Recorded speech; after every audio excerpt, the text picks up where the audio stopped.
Tara, biyahe tayo papuntang Robinsons Galleria from 1 Ayala Terminal.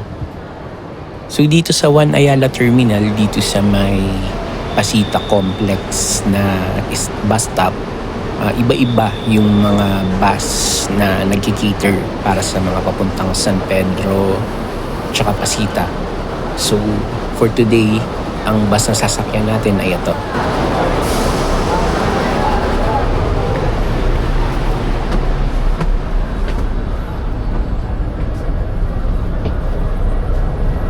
So overall naman, since tanghali, weekday, smooth lang yung biyahe. So wala pa 1 hour or sabihin na natin 1 hour na biyahe. Walang traffic from dito sa Makati going to Pasita Complex sa San Pedro.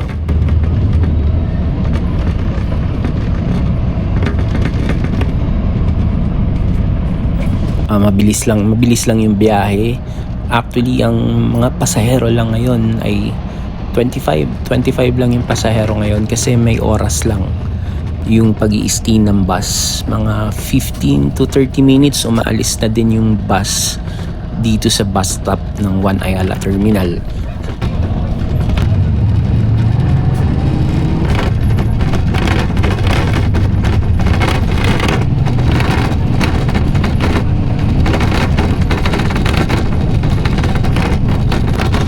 Ang pamasahe as of today is 76 pesos. Hindi ko lang alam sa mga susunod na araw kung magtataas siya because doon sa issue ng gas or ng crudo ngayon. Pero mag-update na lang ako sa mga susunod na video if in case magtaas na pamasahe ng One Ayala Terminal to sa Robinsons Galleria sa San Pedro, Laguna.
Overall, yung bus na to ay okay naman.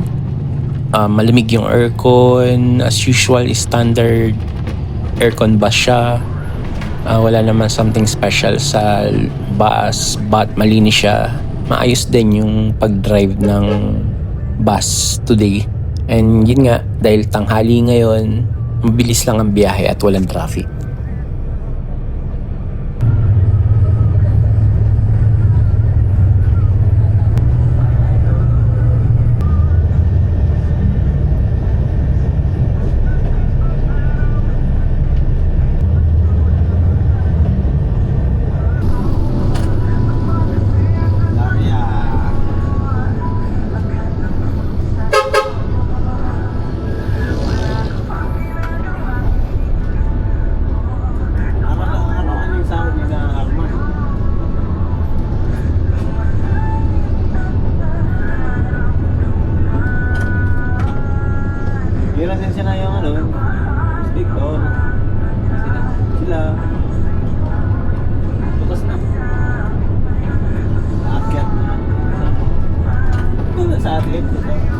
Robinson po.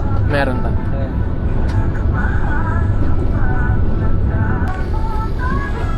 And then dumating ako sa Robinson's Galleria sa San Pedro Laguna ng 1 p.m.